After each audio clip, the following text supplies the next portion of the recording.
예, 숨가쁘게 달려온 2024년이라고 할 수 있습니다. 어떻게? 예. 네, 맞습니다. 너무 길었던 것 같습니다. 제일 처음에는 총선 치르느라고 그랬고요. 그리고 나서 저는 또 경기도당 위원장 선거도 나갔고, 그 이후에 5번째 정무위원회, 경제를 거의 한 70% 책임진다고 할 수 있는 예. 정무위원회 국정감사를 했고요. 그리고 나서 이제 저희 당에 이제 우리 당의 태도를 보여주는 곳인데 을지로위원회 위원장에 선출이 됐습니다. 그렇게 하고 있는데 갑작스런 12월 달 예. 비상계엄이 발생해서 정말 엄청난 일들이 있었죠. 그리고 또 그렇게 지나가려나 했는데 마지막에 이제 제주항공 그 사고가 있어서 참 길었던 2024년이다. 말 그대로 다사다난했다 이런 생각이 들고요. 그럼에도 불구하고 이상한 것도 있었지만 희망도 있었습니다. 뭐 비상계엄을 통해서 발생했던 이 문제를 우리 2030이 적극적으로 나서서 이걸 이제 막아냈던, 국민들이 막아냈던 이 경험. 저는 그때 안양에서 출발해가지고 남태령을 건너갈 때 장갑차를 보고, 그리고 땀을 넘어갈 때 헬리콥터 소리를 들으면서 들어갔거든요.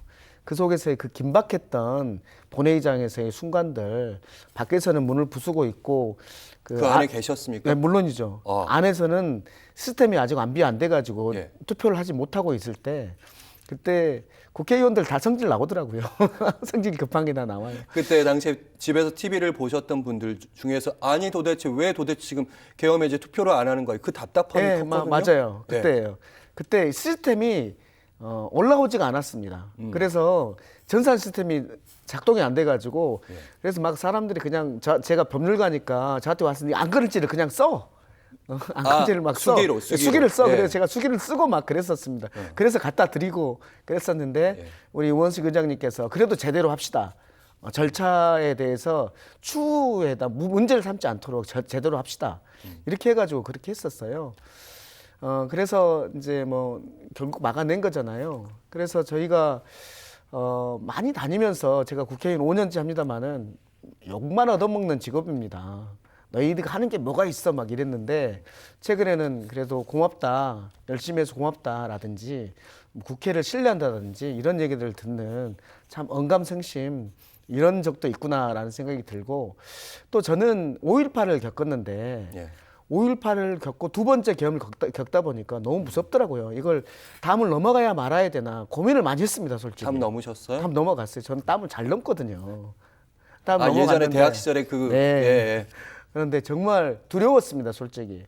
여기를 다 모아놓고 잡아가는 거 아닐까? 이런 생각이 들었거든요. 그럼에도 불구하고 거기에서 우리가 해제를 먼저 하면 승부수가 있겠지. 이런 생각이 들었고요. 예. 굉장히 다이나믹했습니다. 그런데 그것을 이 젊은 2030 세대들이 그렇게 많이 나올 줄은 저는 정말 깜짝 놀랐어요.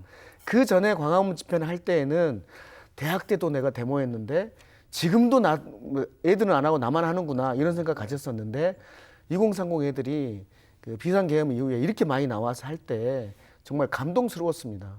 제가 20대 대학생이 3명이 있거든요, 아이가.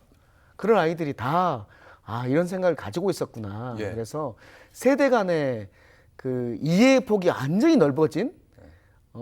저도 그 노래를 배웠어요. 거기 2030들의 아모르 파티 저는 몰랐는데 거기 집회하면서 그렇게 들었어요. 다시 만난 세계. 네, 다만세라든지. 다만세라고 하시네요. 네.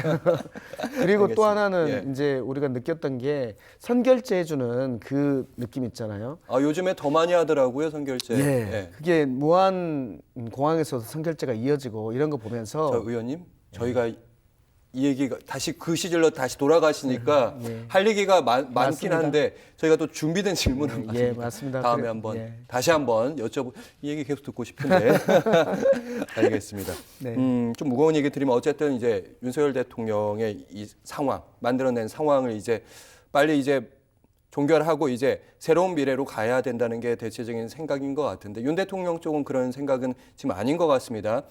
국회 내에서도 지금 국민의힘 상황은 점점 더 윤 대통령을 중심으로 결속하는 상황이 아닌가 이런 생각도 들고 지금의 상황 어떻게 보고 계시는지. 윤석열 대통령께서 좀 협조를 해주시면 참 좋겠는데 협조가 기대되진 않죠. 가장 마지막에 체포되면서도 찍어놓은 영상을 보면 정말 저희로서는 좀 당황스러웠는데요. 저는 윤 대통령의 협조 없이도 이것은 너무나 명백한 사건이거든요. 증거가 온 국민이 증거를 확보하고 있는 이런 사건입니다. 그래서 윤 대통령의 협조가 없으면 뭐 예를 들어 묵비권을 행사하면 이 문제가 풀리기 어렵다, 증거를 확보하기 어렵다 그러지 않습니다. 제가 법률가로서 볼 때에는 이것은 굉장히 빨리 재판을 할 수 있는 사건이고 헌재에서도 빨리 심판을 할 수 있는 그런 사건입니다. 다만 우리의 지도자였던 분이 본인의 행동에 대해서 법적 정치적 책임을 지겠다고 했잖아요. 그러면 정치적으로든 법적으로든 자기가 이 행동을 왜 했고 그것들을 설명을 명확하게 하고 그리고 거기에 따른 법적이든 정치적이든 책임을 질 수 있으면 좋겠다라는 생각이 들어요.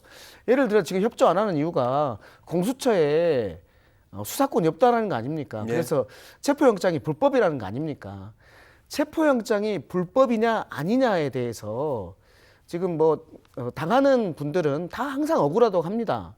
그런데 여기에 대해서 이런 의견과 저런 의견이 있을 때 체포영장의 불법 여부를 심사할 수 있는 곳이 어딥니까? 법원이죠. 법원이잖아요. 그래서 법에서 정해놓은 불복 절차가 있습니다. 체포 적부심이라고. 그 체포 적부심을 하기 전까지는 이것은 일응 적법한 겁니다. 체포 적부심에서 이거 적법하지 않아라고 해야지 부적법한 거거든요. 예. 이 과정을 너무나 잘 알고 있는 분이 이제사 체포 적부심을 그것도 체포 적부심을 발부한 법원에다 해야지 그렇지 않은 법원에다가 그걸 인제 신청했어요. 내일이면 체포 적부심 심사할 수 있는 시간이 없어집니다. 왜냐하면 구속영장을 해야 되기 때문에. 그래서 대통령께서 우리나라의 지도자였다면 우리 국민들을 묶어 세워야 되는데 너무 갈라치기 하고 있다. 그 갈라치는 것도 법치를 무너뜨리면서 갈라치고 있다라는 지점에서 매우 안타깝다는 말씀을 드립니다.